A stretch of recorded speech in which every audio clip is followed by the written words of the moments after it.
서울 초가을. 햇살이 얇게 깔린 창틀에 한 여자의 손등이 떨리고 있었다. 개순 77, 그 손엔 오래된 흑백 사진 한 장이 놓여 있었다. 얘는 누구였더라? 눈을 가늘게 뜨고 사진 속 인물의 얼굴을 하나하나 더듬었다. 하지만 이름은 끝내 떠오르지 않았다. 기억은 마치 얇은 유리처럼 손가락 사이로 쏟아져 내렸다. 식탁 위엔 조용히 식은 미역국 한 그릇. 가스레인지 위에 남겨진 알루미늄 냄비가 딸깍 소리를 냈다. 오늘은 그녀의 생일이었다. 축하 메시지는 단 한 통, 큰아들, 지훈의 문자. 엄마, 생일 축하해요. 이번 주말엔 꼭 갈게요. 바빠서 미안해요. 그녀는 핸드폰 화면을 한참 바라보다 천천히 뒷면을 쓸었다. 그 손길은 마치 누군가를 쓰다듬듯 조심스러웠다. 하지만 거기엔 아무런 온기도 없었다. 방 한 구석 나무 프레임의 거울 앞에 앉은 그녀는 자신을 바라보며 중얼거렸다. 저 사람 참 낯설다. 근데 분명 나였던 것 같은데. 거울 속의 눈빛은 말랐고 어깨는 구부러졌으며 입가엔 알 수 없는 주름이 내려앉아 있었다. 그녀는 잠시 숨을 고르고 시계를 바라보았다. 똑똑똑. 벽걸이 시계의 초침 소리가 거실 가득 울렸다. 그 순간 문틈 사이로 찬 바람이 들어왔다. 바람은 사진을 흔들었고 사진 속 가장자리에서 누군가의 얼굴이 살짝 접혀졌다. 그녀는 그 얼굴을 곧게 펴보려 했지만 손이 자꾸 떨려 제대로 펴지지 않았다. 그 장면에서 그녀는 속삭였다. 다시 펴지지 않네. 마치 내 기억처럼. 핸드폰이 다시 울렸다. 진동음은 낮고 길게 울려 퍼졌고 그녀는 허둥지둥 받았다. 엄마 잘 지내죠? 큰아들 지훈의 목소리는 익숙했지만 너무 멀었다. 그녀는 애써 밝게 말했다. 응, 잘 지낸단다. 미역국도 끓였어. 아빠도 좋아했던 거니까. 아, 그래요. 이번엔 꼭 갈게요. 이번 주말쯤이면 좀 한가할 것 같아요. 그래, 주말이면 좋겠네. 통화는 42초 만에 끝났다.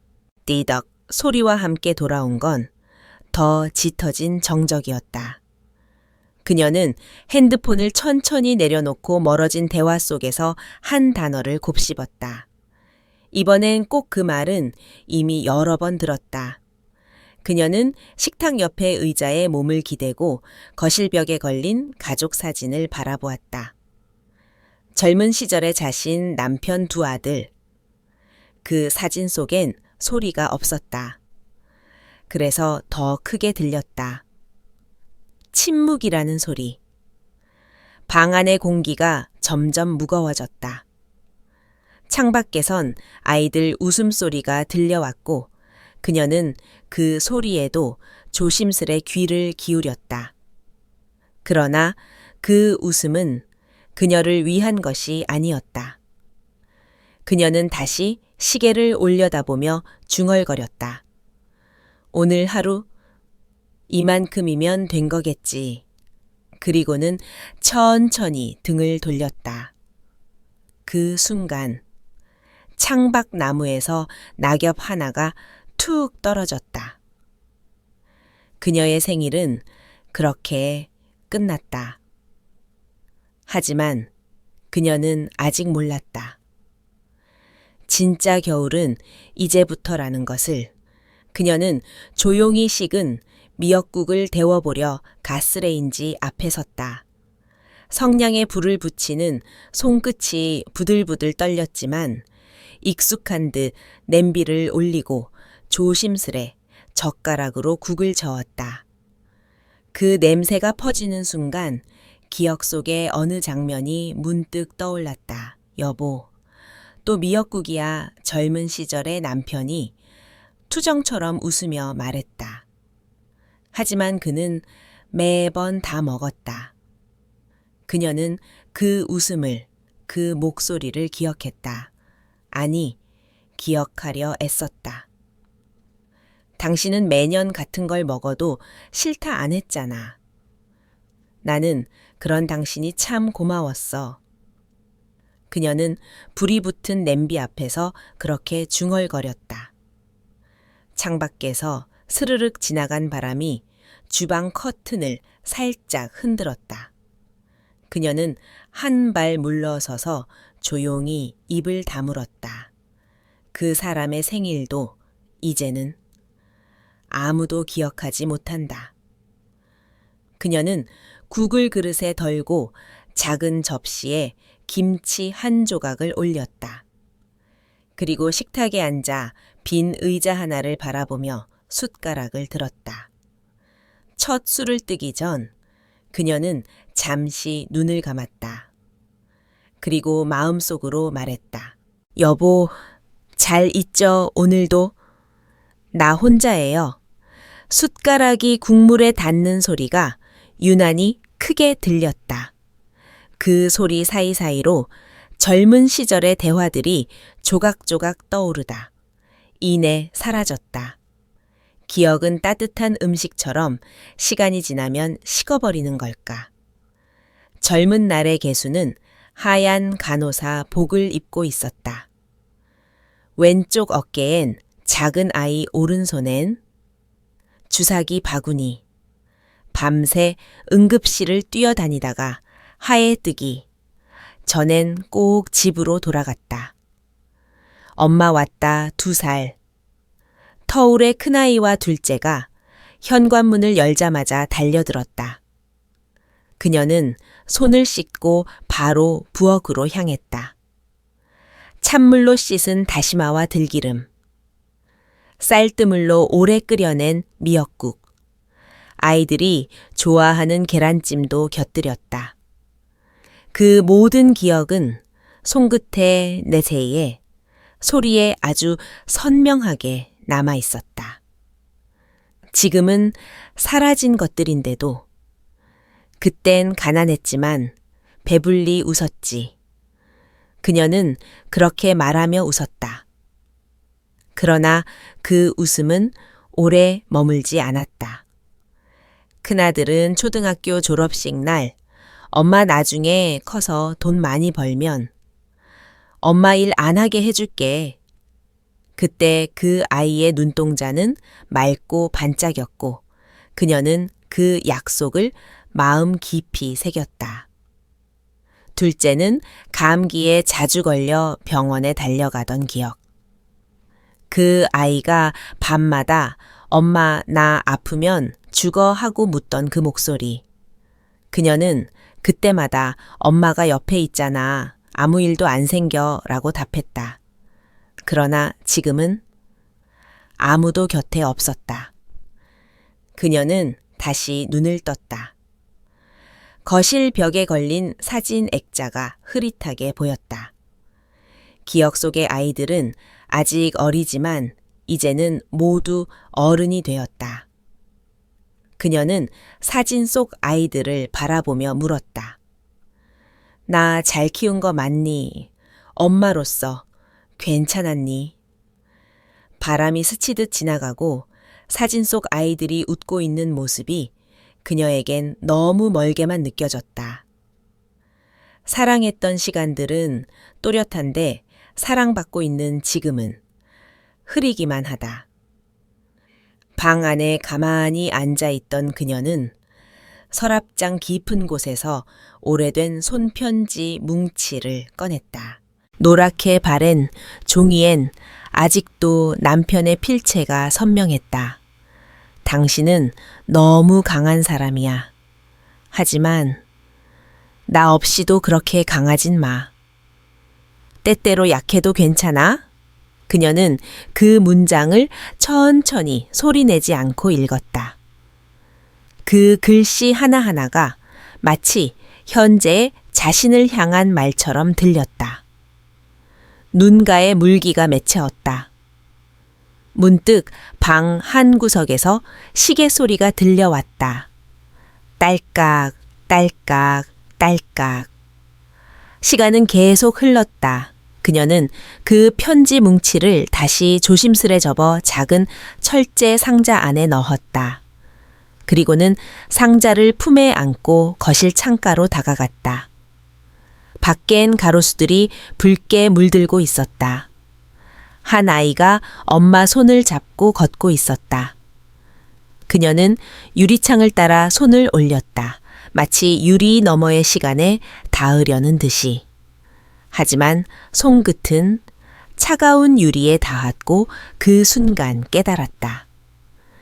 그 시간들은 이제 다시 오지 않는다. 그녀는 천천히 눈을 감고 조용히 속삭였다. 기억은 따뜻했는데 왜 자꾸 아픈 걸까? 그 말이 허공에 머물렀고 그녀는 다시 등받이에 몸을 기댔다. 그리고 그때 전화기가 진동했다. 익숙한 번호였다. 며느리 미래. 그녀는 전화를 받지 않고 그저 화면을 바라보다가 속으로 혼잣말처럼 말했다. 이번엔 또 무슨 소식일까? 전화기는 한참을 진동하다 조용해졌다. 그녀는 다시 조심스레 들고 통화 기록을 눌렀다. 미래, 그 이름이 유난히 낯설게 느껴졌다. 잠시 후 다시 울린 전화. 이번엔 받았다. 어머니 잘 지내시죠? 부드럽고 공손한 목소리. 하지만 그 속엔 어딘가 계산된 간격이 있었다. 그냥 그래. 요즘은 자꾸 이름이 잘 안 떠올라. 그래서요, 저희가 좀 생각을 해봤어요. 어머니 실버타운으로 옮기시는 건 어때요? 그녀는 순간 말을 잃었다. 뭐라고 실버타운이요? 요양시설이긴 한데 시설도 좋고 의사도 상주하고 또래 친구분들도 많고요. 거긴 진짜 호텔 같아요. 그녀는 말없이 거실 시계를 바라봤다. 딸깍, 딸깍. 초침 소리가 그 어떤 설명보다 크고 무거웠다. 그래도 내가 집에 있는 게 편하긴 한데, 그러니까요. 어머니 혼자 계시니까 걱정돼서 그래요. 자식된 입장에선 그렇게 두는 것도 죄송하고요. 그녀는 무슨 말을 해야 할지 몰랐다. 정말 걱정해서일까? 아니면 귀찮아서일까? 며칠만 체험 삼아 가보셔도 돼요. 어머니가 편하시면 계속 계시면 되고 아니면 다시 나오셔도 되고요. 그녀는 그 말에 마음이 살짝 풀리는 듯 했다. 며칠만, 정말 며칠만이라면 알겠어. 그럼 한번 가보지 뭐. 그 순간 미래의 목소리가 아주 잠시 미세하게 바뀌었다. 무언가 안도하는 듯 혹은 미소 짓는 듯한 좋아요 어머니, 제가 다 알아봐 둘게요. 전화를 끊고 나서야 그녀는 자신이 왜 그리 쉽게 예라고 했는지 곱씹었다. 그건 배려였을까? 아니면 외로움이 만든 착각이었을까? 그녀는 천천히 눈을 감았다. 그리고 한마디를 되뇌었다. 며칠만, 정말 며칠만이면 되는 거지. 며칠 후 미래가 차를 끌고 도착했다. 트렁크에는 이미 여행용 가방이 들어 있었다. 그녀는 멍하니 그 모습을 바라보았다. 어머니 짐은 제가 대충 챙겨뒀어요. 필요한 건 실버타운에 다 있으니까요. 그렇구나. 그녀는 그 말에 고개를 끄덕였지만 속은 어딘가 서늘했다. 자신의 옷장은 열려 있었고 서랍 몇 칸은 이미 비워져 있었다. 미래는 익숙한 손놀림으로 속옷 내복 세면도구를 담았다. 어머니, 이건 그냥 여행이니까 너무 무겁게 안 챙기셔도 돼요. 응, 여행. 그렇지. 그녀는 그 단어를 입안에서 굴려보았다. 여행, 하지만 왜 이별처럼 느껴질까? 거실의 시계는 오후 3시를 가리키고 있었다. 그 시계는 결혼 후 처음 이사 왔을 때 남편이 걸어준 것이었다. 그녀는 그 시계를 마지막으로 바라보며 작게 속삭였다. 기다려? 금방 돌아올게. 그 말은 누구를 향한 것이었을까? 남편일까? 집일까? 아니면 사라져가는 자신의 기억일까? 차에 오르기 전 그녀는 다시 한번 집안을 천천히 둘러보았다. 식탁 거울 거실에 화분 주방에 걸린 손수건. 모든 것이 너무 익숙하고 그래서 더 아프게 다가왔다. 미래는 조수석 문을 열어주며 말했다. 어머니, 오늘은 날씨도 좋고 가는 길에 카페라도 들러요. 그녀는 억지로 웃으며 탔다. 차가 출발하고 집은 점점 멀어졌다. 거울에 비친 집은 마치 그녀를 따라오려다 멈춘 아이처럼 작아졌다. 그 순간 그녀는 깨달았다. 이별은 말로 하지 않아도 몸이 먼저 안다는 걸. 차창 밖으로 높은 담장이 보였다. 담장 너머로는 꽃이 심어진 정원과 깔끔한 건물, 외벽이 보였다. 건물 입구엔 은빛 마을 실버타운이라는 금박 간판이 반짝이고 있었다. 미래가 말했다. 여기에요. 어머니 시설 진짜 좋죠. 그녀는 차에서 내리며 주위를 둘러봤다. 하늘은 맑았고 정문 앞에서 유니폼을 입은 직원들이 웃으며 인사하고 있었다. 어서 오세요. 개순 어르신 환영합니다. 오늘부터 저희 가족이네요. 환하게 웃는 얼굴들 사이에서 그녀는 순간 당황했다. 이름을 알고 있다는 사실이 왠지 모르게 이상했다. 꽃다발을 건네받고 건물 안으로 들어섰다. 대리석 바닥 호텔 로비 같은 공간 창 너머 정원에는 음악 소리가 흐르고 있었다. 진짜. 여기서 살아도 되는 거야. 그녀는 나직하게 말했다. 미래는 그녀의 팔짱을 끼며 웃었다. 물론이죠. 어머니는 여기서 가장 존중받는 분 중 한 분이 될 거예요. 한 걸음 또 한 걸음. 낯선 복도, 낯선 벽지, 낯선 향기. 하지만 이상하게도 그 모든 낯설미 편안하게 느껴졌다. 어르신 방은 3층이에요. 화장실도 개별로 있고 침대도 최고급이에요. 직원의 설명이 이어졌지만 그녀는 점점 귀가 멀어지는 것 같았다. 그녀는 창가에 서서 멀리 보이는 산을 바라봤다. 그 산을 보며 예전에 남편과 갔던 등산길이 떠올랐다. 그때 그는 다 다리 아프면 내가 업어줄게 라고 말했었다. 그 목소리를 떠올리며 그녀는 창문에 손을 댔다. 손끝에 전해지는 유리의 차가움이 마치 그때 그 산바람처럼 느껴졌다. 문득 누군가 뒤에서 불렀다. 개순 어르신 방에 들어가 보실래요? 그녀는 고개를 돌리며 살며시 웃었다. 그래요. 어디 한번 살아보자고요. 그 목소리엔 설렘과 두려움이 동시에 섞여 있었다. 그녀는 아직 몰랐다. 이곳의 온기가 얼마나 빠르게 식어갈지를.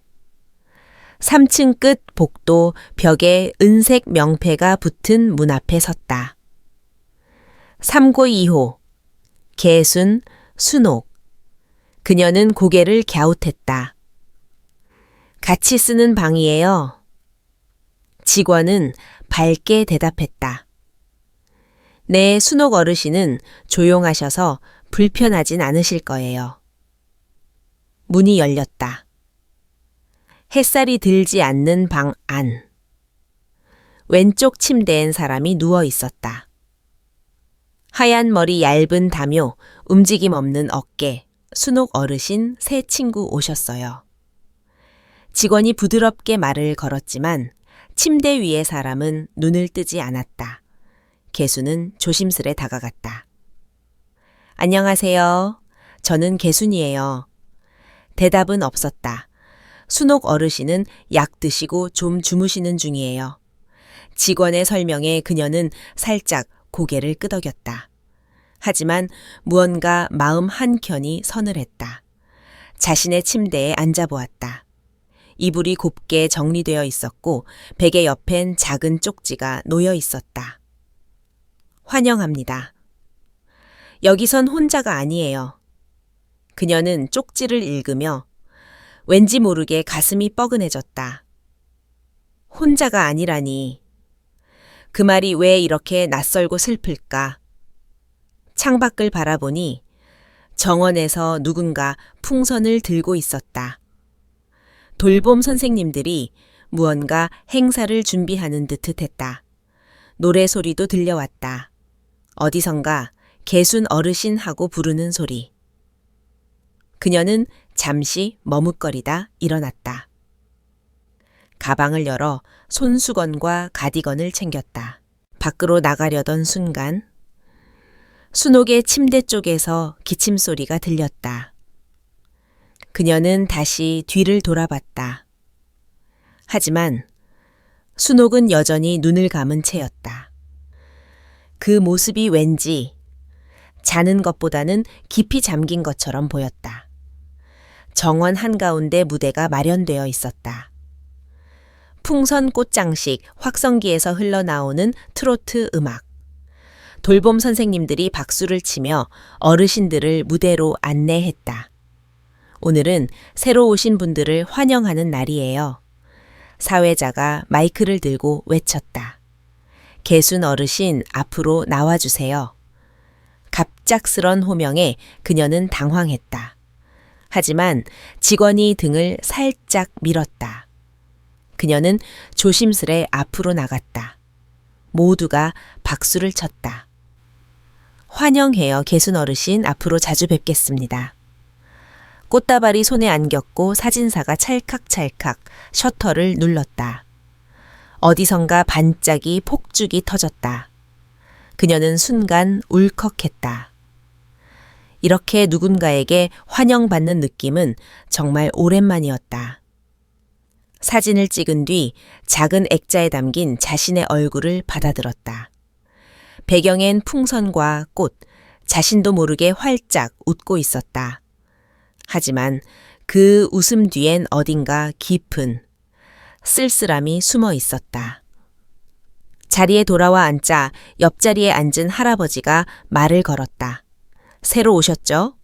여긴 처음엔 좋습니다. 근데 너무 믿진 마세요. 그녀는 놀라서 돌아봤다. 그 할아버진 조용히 미소 지으며 커피를 마셨다. 무슨 뜻이에요? 시간 지나면 알게 되실 겁니다. 그 말은 농담처럼 들리지 않았다. 개수는 말없이 자신의 액자 사진을 바라봤다. 그 사진 속의 웃음은 진짜였을까? 아니면 순간의 반사였을까? 그녀는 속으로 조용히 되뇌었다.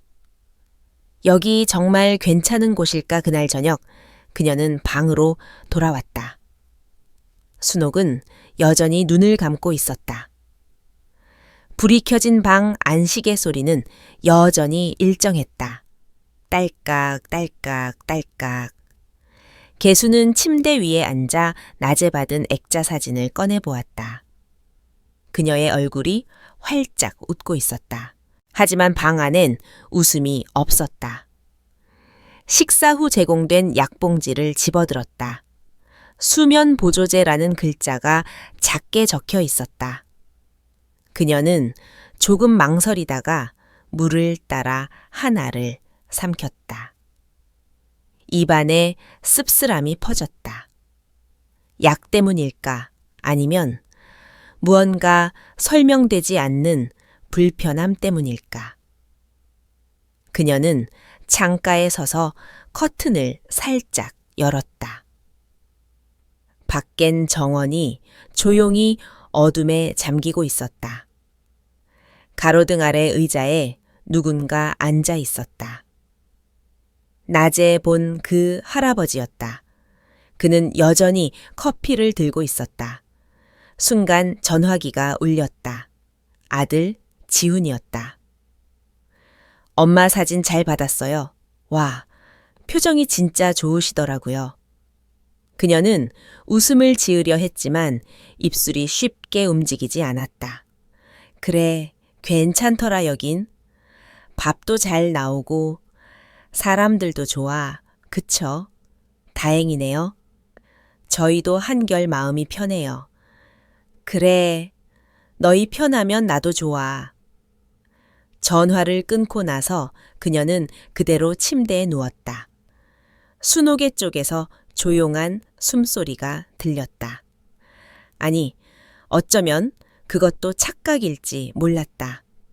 그녀는 속으로 조용히 묻고 또 물었다. 정말 괜찮은 걸까? 아니면 그냥 익숙해지려 애쓰는 걸까? 눈을 감기 전 그녀는 다시 한번 사진 속의 자신을 떠올렸다. 그 웃음은 진짜였을까? 아니면 기억하고 싶은 표정이었을 뿐일까? 다음 날 아침 식당엔 벌써 사람들이 줄을 서 있었다. 개순도 직원의 안내에 따라 자리를 잡았다. 반찬은 정갈했고 국은 따뜻했으며 식판은 윤이 났다. 이 정도면 괜찮네. 그녀는 조심스레 숟가락을 들었다. 하지만 국을 한 입 뜨는 순간 그녀는 멈칫했다. 무언가 익숙하지 않은 쓴맛, 강하지 않았지만 분명히 혀끝에 남는 씁쓸함이었다. 이 국, 원래 이런 맛인가요? 직원은 환하게 웃으며 대답했다. 요양식이라 조미료 대신 건강한 성분을 써요.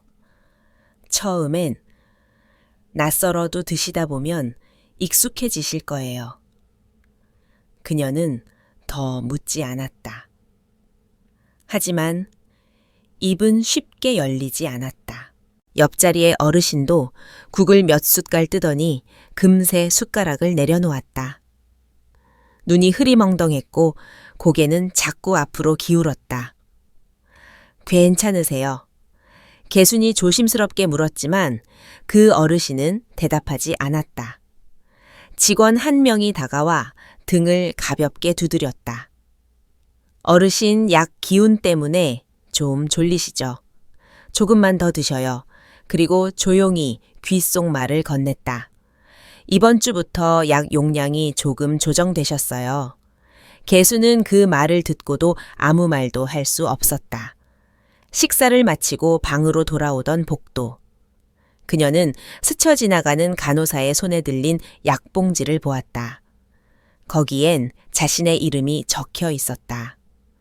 그리고 작은 스티커 하나. 투약 강화. 그 단어가 낯설고도 불길했다. 그녀는 문득 어젯밤에 마신 물컵을 떠올렸다. 약을 삼킨 직후 눈꺼풀이 비정상적으로 무거웠던 감각. 그 순간 마음속 어딘가가 싸늘해졌다. 나는 지금 약을 먹는 걸까? 아니면 약에 먹히고 있는 걸까? 그날 밤 화장실이 급해진 그녀는 복도로 나왔다.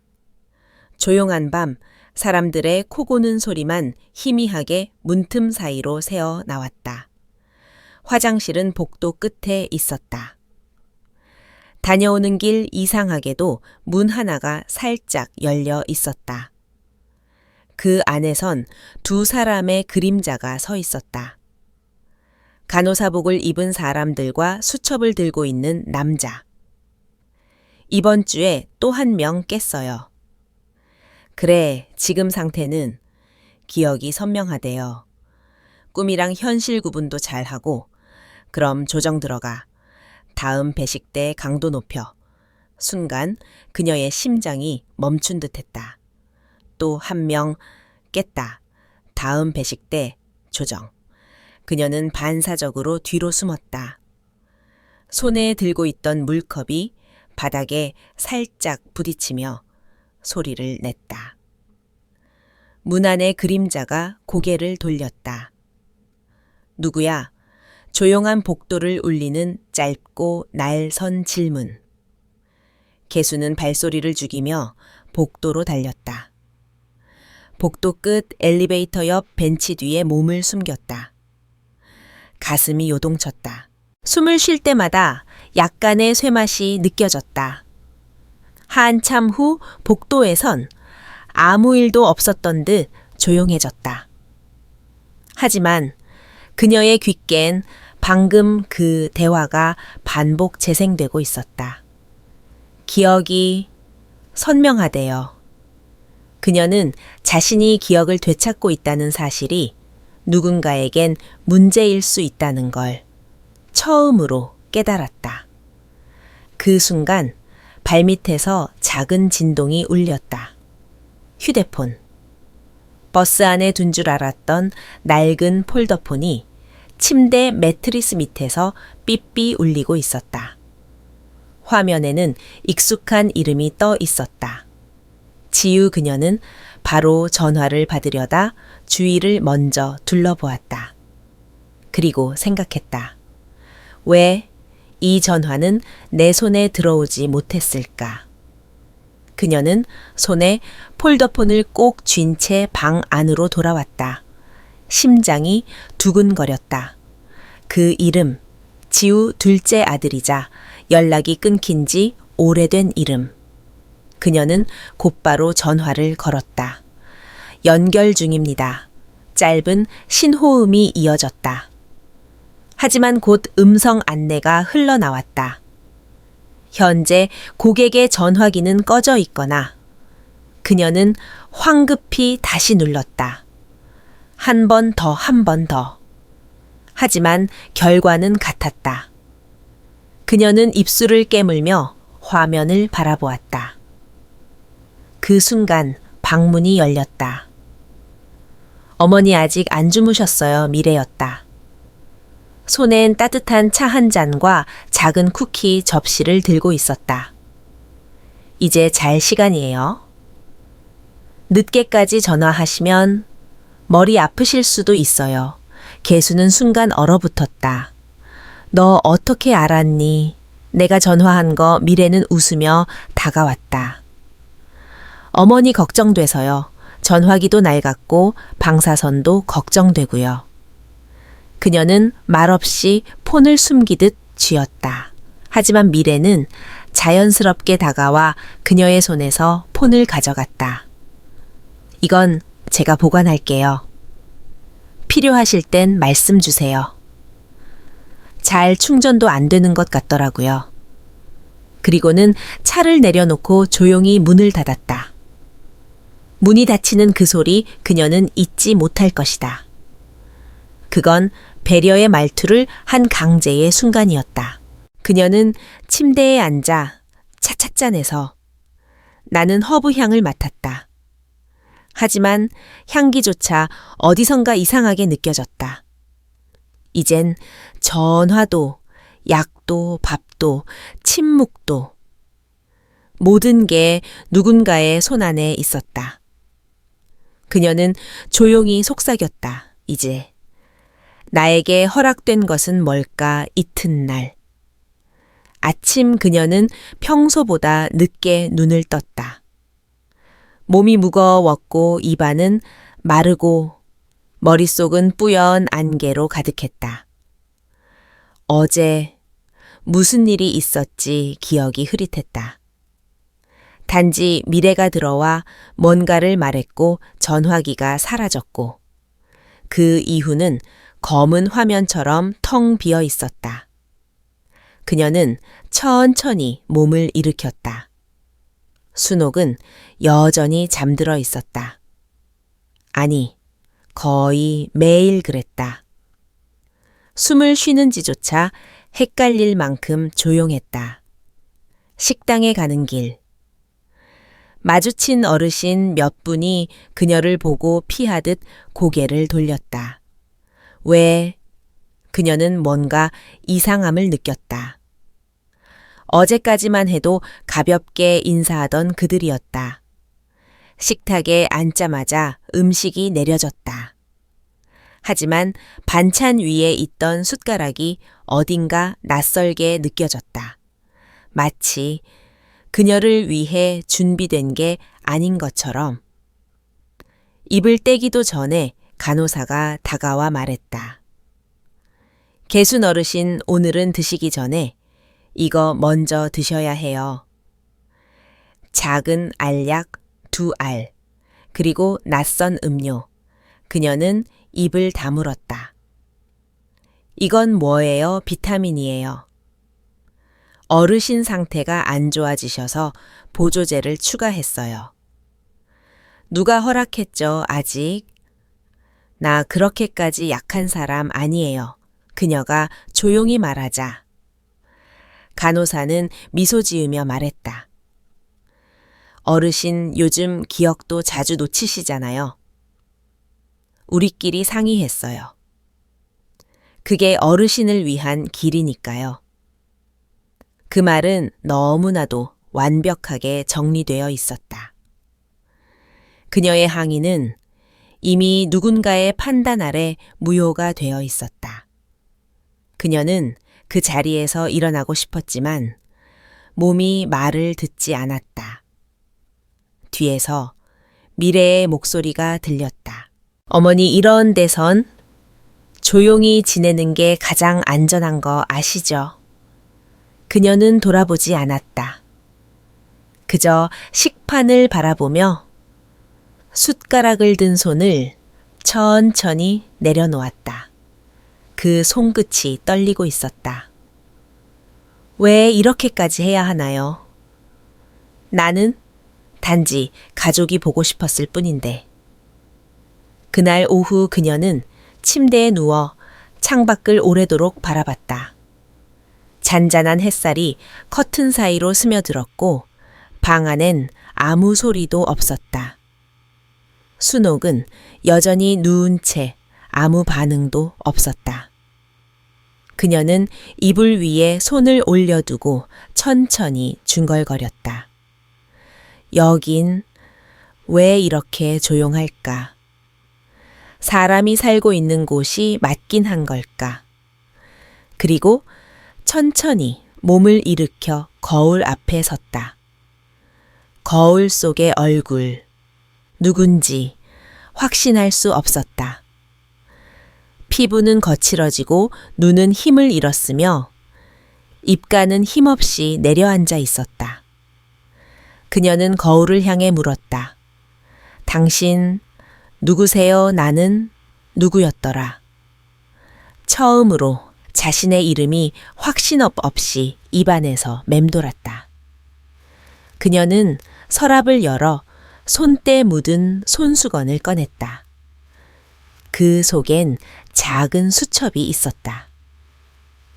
남편이 생전에 준 태어내준 생인 수첩. 표지엔 글씨가 희미하게 남아 있었다.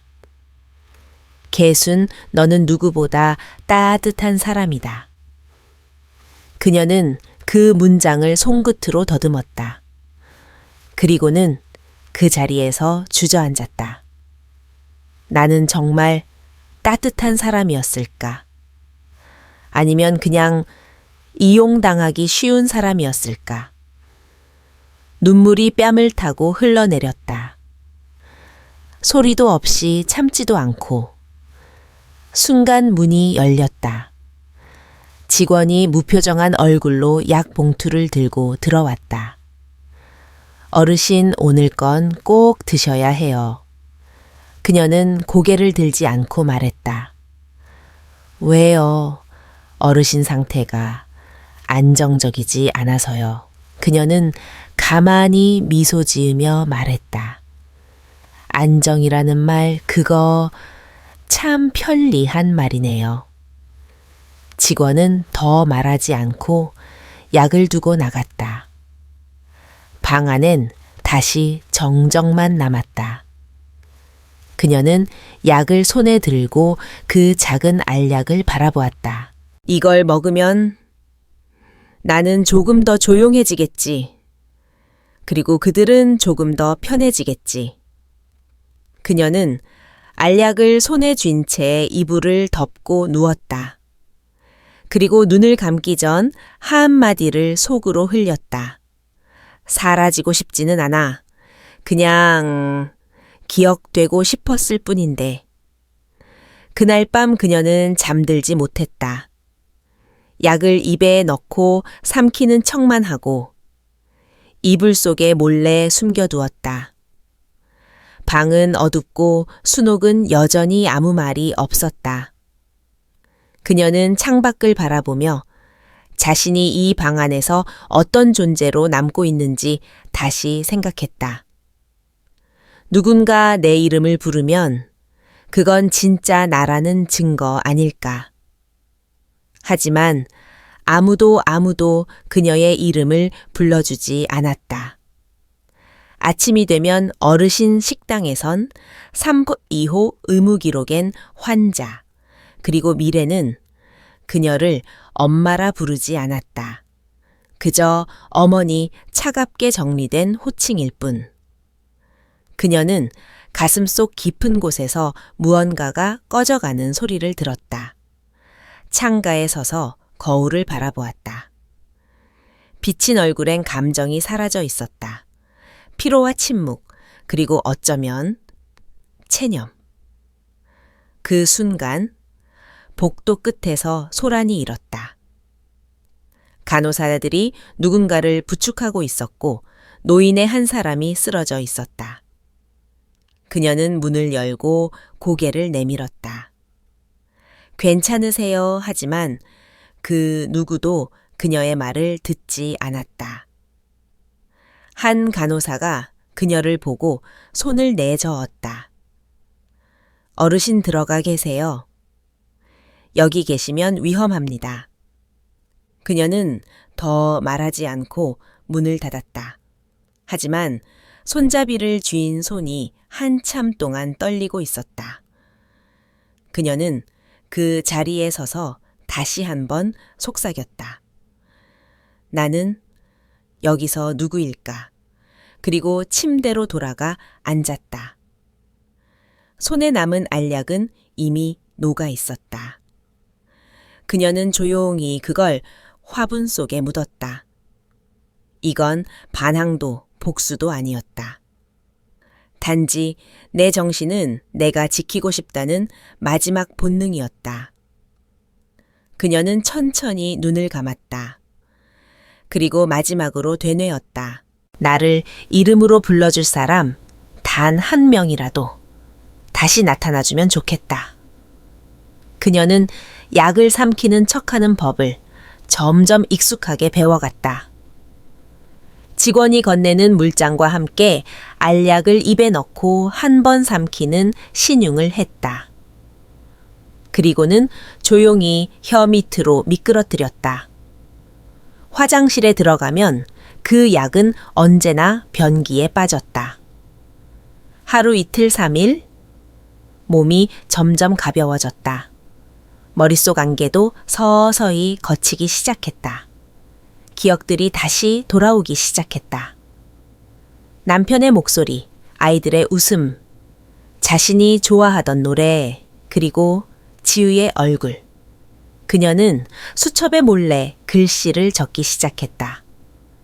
점심 배식 11시 30분, 간호사 조, 주사기 교체 시각, 4시 양명, 레떼 믹스, 오미고, 수면 유도 성분, 의심 글씨는 삐뚤빼뚤했지만 그녀는 멈추지 않았다. 순옥의 쪽을 바라보며 조용히 속삭였다. 당신은 정말 자는 걸까? 아니면 나보다 먼저 눈을 감았던 걸까? 그러던 어느 날 밤 문득 방문이 살짝 열렸다. 그리고 아주 작게 낮고 낡은 목소리가 들려왔다. 개순 씨. 그녀는 놀라 돌아봤다. 순옥이었다. 입술이 말라붙은 듯 조금씩 움직였다. 여긴 가만히 있으면 기억을 잃어요. 개수는 숨을 멈춘 채 순옥의 얼굴을 바라봤다. 그 눈빛엔 모든 걸 알고 있지만 말하지 못한 오랜 세월이 담겨 있었다. 그녀는 손을 내밀었다. 순옥은 떨리는 손으로 작은 물건 하나를 건넸다. 손바닥 위 녹슬기 시작한 오래된 녹음기, 그리고 한마디. 기억을 잃지 마요. 그게 우리를 지키는 마지막이에요. 그녀는 녹음기를 손에 쥔 채 작은 수첩을 다시 펼쳤다. 새로운 페이지 맨 위에 굵고 떨리는 글씨로 썼다. 이고비호 진료 순서 이상, 약 복용 후 10분 이내 수면 복도 CCTV 사각지대. 좌측 엘리베이터 앞 매일 같은 시간에 일어나 같은 장소를 걸으며 같은 사람들을 마주했다. 하지만 그녀의 눈은 더 이상 익숙함을 보지 않았다. 그녀는 패턴을 봤다. 복도 끝에서 자주 사라지는 직원연들. 매일 똑같은 국, 같은 입맛에, 같은 묘한 쓴맛. 그리고 점점 눈빛이 흐려지는 입소자들. 하루는 식사 후 할아버지 한 분이 접시를 쳐다보며 말했다. 이게 몇 번째 끼니였더라. 그리고는 그대로 고개를 떨궜다. 개수는 조용히 녹음기를 켰다. 주머니 속에서 작고 낡은 버튼이 눌리는 소리. 딸깍. 그날 밤 그녀는 녹음기 안에 담긴 소리를 처음 들었다. 조정 들어가. 다음 배식 때 강도 높여. 그 목소리는 며칠 전 밤 복도에서 들었던 그것과 같았다. 그녀는 수첩 아래에 한 줄을 더 적었다. 관리자 김모 씨, 조정 지시 확인, 음성 확보 완료, 다음 목표는 미래였다. 그녀는 미래가 오는 시간을 기록했다. 월, 수, 금 오후 2시, 면담실 출입 차량 도착 시간, 13시 42분 방문, 시, 대화자, 관리자, 재단 직원 추정. 그녀는 이 사실들을 모두 수첩에 적어두었다. 그리고 침대 아래 묵직한 책 속에 숨겨두었다. 그날 밤 순옥은 다시 눈을 떴다. 개수는 녹음기를 보여주며 속삭였다. 증거가 하나씩 모이고 있어요. 순옥은 미소 지었다. 그건 오래된 미소였고, 하지만 분명히 희망이었다.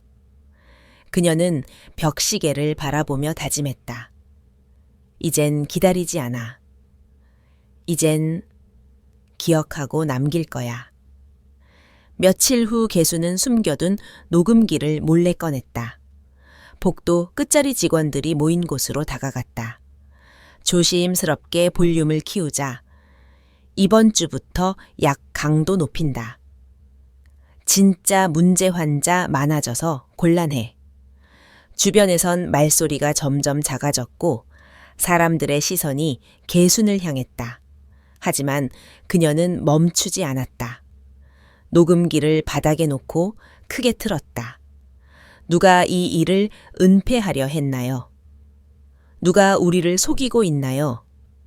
복도는 갑자기 고요해졌다. 모두가 놀란 얼굴로 서로를 쳐다봤다.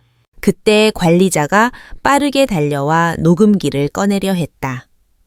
그만두세요, 어르신. 하지만 개수는 단호했다. 누가 우리를 이렇게 만들었나요? 내가 누군지 알게 해 주세요. 그 소리에 사람들이 하나둘씩 모였다. 몇몇은 조용히 고개를 끄덕였고 몇몇은 눈을 피했다. 그날 저녁 개수는 작은 방에서 혼자 앉아 있었다. 마음속에 불꽃이 다시 타오르고 있었다. 이제 나는 물러서지 않을 거야. 속삭이듯 다짐했다. 그 순간 문이 열리고 순옥이 들어왔다. 기다렸어요. 저도 함께 할게요. 그 두 노인은 마치 오래전부터 함께 싸워온 전우처럼 서로를 바라보았다. 작은 녹음기는 그들의 무기가 되었다. 개순과 순옥은 녹음기와 수첩을 품에 안고 조용히 밤을 지새웠다. 작은 방 안 두 노인의 숨소리만 가득했다. 어둠 속에서 그들은 서로의 눈빛을 마주봤다. 이 증거만 있으면 개순이 말했다. 이젠 진실을 보여줄 수 있어요. 순옥도 힘주어 답했다. 개순은 속으로 다짐했다. 내가 잃은 것들을, 내가 뺏긴 기억들을 다시 찾아야 해. 다음 날 아침 그녀는 처음으로 정식으로 문서에 서명했다. 실버타운 내 권리 주장서였다. 관리자 앞으로 보내는 편지였다. 나는 여기에 있는 동안 존엄과 권리를 지킬 것을 요구합니다. 그녀의 필체는 떨렸지만 결의에 찬 눈빛이 담겨 있었다. 그 편지를 들고 그녀는 복도를 걸었다. 손에 든 편지는 무거웠지만 마음은 가벼웠다. 복도 저편에서 미래가 그녀를 발견했다. 어머니 그만두세요. 그게 우리 모두를 위한 길이에요. 개수는 돌아서서 말했다. 내가 누구인지 보여줄 거야. 이제는 숨지 않을 거야. 그 목소리의 미래는 잠시 흔들리는 듯 했다. 그리고 그날 이후로 그 싸움은 시작되었다. 며칠 후 개수는 조용한 정원 벤치에 앉아 있었다. 따스한 햇살이 얼굴을 감쌌고 바람은 부드럽게 머리를 스쳤다.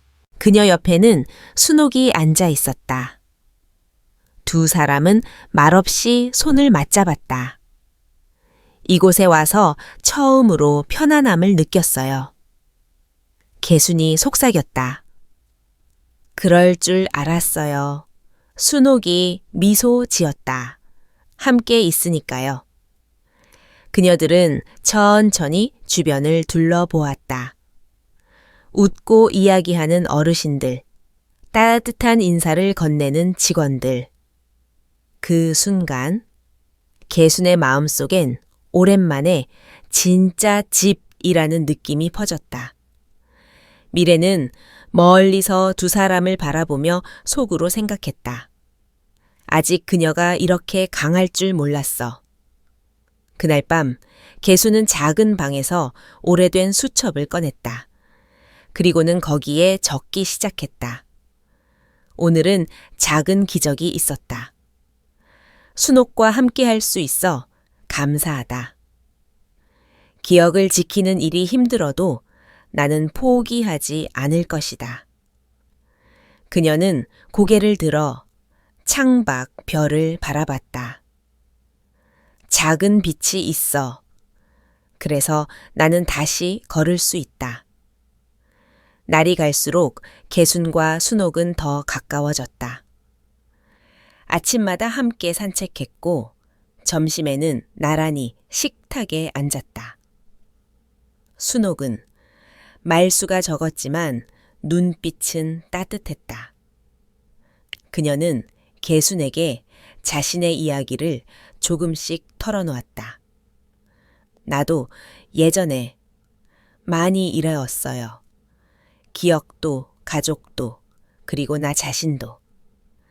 개수는 손을 내밀어 순옥의 손을 꼭 잡았다. 그래서 우린 서로에게 빛이 되어야 해요. 함께라면 다시 시작할 수 있겠죠. 어느새 주변 사람들도 두 사람을 알아봤다. 서로를 챙기고 웃음 짓는 모습에 몇몇은 미소를 보내기도 했다. 개수는 수첩에 적었다. 친구가 생겼다. 혼자가 아니라는 느낌. 이게 진짜 힘이라는 걸 깨달았다. 그녀는 벤치에 앉아 하늘을 올려다보았다. 내일은 더 좋은 날이 될 거야. 어느 조용한 오후 개수는 방 창가에 앉아 있었다. 손에는 작은 꽃 한 손기가 들려 있었다. 그녀는 꽃잎을 하나씩 만지며 속으로 다짐했다. 나는 여전히 살아있다. 아직도 나만의 빛이 있다. 수첩에 남긴 글귀를 다시 읽었다. 기억은 흔들릴지 몰라도 내 존엄은 흔들리지 않을 것이다. 그녀는 힘겹게 일어나 방을 천천히 걸었다. 복도에서 마주친 직원과도 눈을 맞추고 인사를 건넸다. 안녕하세요. 짧지만 확신에 찬 목소리였다. 그 순간 그녀는 깨달았다. 내가 여기서 누구인지는 내가 결정하는 거야. 밤이 되자 그녀는 창문을 열었다. 찬 바람이 얼굴을 스쳤지만 마음은 따뜻했다. 별빛 아래 그녀는 새로운 꿈을 꾸기 시작했다. 잃어버린 기억도 지켜야 할 나도 다시 만날 날이 올 거야. 며칠 후 개수는 작은 결심을 했다. 식당 게시판에 송글씨로 쓴 쪽지를 붙였다. 매주 금요일 오후 자수 모임을 엽니다. 함께 바늘로 기억을 꿰매어요. 개순드림. 그녀는 떨리는 손으로 작은 천 조각들을 정리했다. 색색의 실을 가지런히 놓으며 마음속으로 말했다. 이 손이 아직도 쓸모 있다는 걸 나부터 믿어야지. 처음 모임 날 아무도 오지 않았다. 하지만 그녀는 혼자 앉아 바늘을 들고 천을 꿰맸다. 두 번째 주엔 한 명이 조심스레 들어왔다. 저 예전에 자수 좀 했었어요. 중얼거리던 그 목소리에 개수는 조용히 웃으며 말했다. 같이 해요. 기억나는 대로. 그렇게 둘, 셋, 넷. 자수 모임은 점점 커졌다. 어떤 이는 가족 사진을 수놓았고 어떤 이는 어린 시절의 고향집을 수놓았다. 개수는 거기서 자신의 존재감을 되찾았다. 잊히지 않기 위해 누군가의 기억 안에 다시 자리 잡기 위해 어느 날 누군가 말했다. 개순 어르신 이 자수 모임 덕분에 여기 생활이 달라졌어요. 그 말을 들은 순간 개순의 눈시울이 붉어졌다. 나도 그렇게 느껴요. 자수 모임이 자리 잡은 지 3달이 지났을 때 식당 게시판에는 또 다른 쪽지가 붙었다. 개순 어머님을 위한 작은 전시회를 엽니다. 모임에서 함께 만든 작품들을 나누어 봅니다. 따뜻한 차와 기억이 있는 자리로 초대합니다. 그 쪽지는 모임 회원 중 한 명이 자발적으로 만든 것이었다. 그날 노인정 강당에 하얀 천들이 벽을 채웠다. 누군가는 아들의 이름을 수놓았고 누군가는 하늘빛 강가를 그렸다. 개수는 한쪽 구석에 자신이 수놓은 작은 작품 하나를 조용히 걸었다. 작은 소녀의 뒷모습, 그리고 그 위에 3글자. 엄마 기억해. 그걸 본 한 여자가 조심스럽게 다가왔다. 그녀는 말없이 개순의 손을 잡았다. 혹시 그때 공방하시던 분 아니세요, 제가? 어릴 때 자주 갔던 계속 생각났어요. 그 따뜻한 바늘 소리랑 계속 어루만져 주던 손길. 개수는 순간 숨이 멎는 듯 했다. 오랜 시간 묻어둔 얼굴이 기억 속에서 떠올랐다. 혹시 윤희니 여자의 눈에 눈물이 맺혔다. 네. 엄마. 한순간 작품들은 배경이 되었고 두 여자의 재회가 공간을 조용히 울렸다. 서로의 손을 꼭 쥔 채 말없이 웃고 말없이 울었다. 그 순간 개수는 알았다. 자신이 다시 누군가의 삶 속으로 돌아왔음을. 잊힌 존재가 아니라 기억의 중심에 다시 서게 되었음을. 전시회가 끝난 뒤에도 개순의 마음엔 따뜻한 무늬가 남아 있었다. 딸 윤희는 그날 이후 매주 주말마다 노인정을 찾아왔다. 처음엔 말없이 곁에 앉아 개순이 술을 놓는 걸 지켜보았고 이내 함께 바늘을 들었다. 엄마 나 기억날까봐 겁났어요. 그날 이후 그날 엄마가 뒤돌아섰던 그 장면이 계속 떠올랐어요. 개수는 고개를 천천히 들었다. 그 장면은 나도 오랫동안 가슴 속에서 지우지 못했단다. 하지만 이제 우리 다시 시작하면 되는 거지. 그 말에 윤희는 입술을 깨물며 웃었다. 그리고 개순의 무릎 위에 자신의 손을 조심스레 얹었다. 그 손길은 어릴 적 개순이 자신의 등을 어루만지던 기억처럼 따뜻하고 조용했다. 시간은 다시 흐르고 있었다. 잃어버린 것들을 되찾는 시간, 다시 피워내는 삶의 조각들이 조용히 스며들고 있었다. 개수는 매일 아침 마당에 핀 봉선화를 바라보며 작게 읊조렸다. 나는 이제 사라진 사람이 아니야. 몇 달 뒤 노인정엔 다시 작은 전시가 열렸다. 이번엔 개순 혼자가 아니었다. 윤희도 그 손녀도 그리고 함께 바느질하던 어르신들도 각자의 작은 작품을 내걸었다. 개수는 흰 블라우스에 봉선화 색깔 스카프를 두르고 전시회 한쪽 벽에 걸린 사진 앞에 섰다. 그 사진은 이번엔 정면을 향해 웃고 있는 개순의 얼굴이었다. 주름 사이로 스며든 미소, 그 미소 안엔 혼자가 아닌 사람들이 함께 있었다. 사진 아래 작은 글귀가 적혀 있었다. 나는 여기 있습니다. 그리고 나는 여전히 살아갑니다. 관람객 중엔 개순의 오랜 친구도 있었고 옛 이웃도 있었다. 그녀들의 눈에는 그동안 몰라들었던 개순의 이야기가 천천히 퍼지고 있었다. 개순 씨 이렇게 멋지게 살아오셨네요. 누군가의 말에 개순은 고개를 끄덕이며 말했다. 잊힌다고 해서 사라지는 건 아니잖아요. 이제는 제 목소리로 제 바늘로 저만의 이야기를 꿰매고 싶어요. 햇살이 사진 위로 부드럽게 내려앉았다. 그 빛은 개순의 어깨를 감싸며 마치 오래된 기억을 위로하듯 따뜻했다. 그리고 그날 전시가 끝나고 모두가 모여 함께 사진을 찍었다. 이번엔 개수는 사진 한가운데에 있었다. 아직 누군가의 사진 속에서 자신의 자리를 찾지 못한 분들이 계시다면 개순 할머니의 이야기가 작은 위로가 되었기를 바랍니다.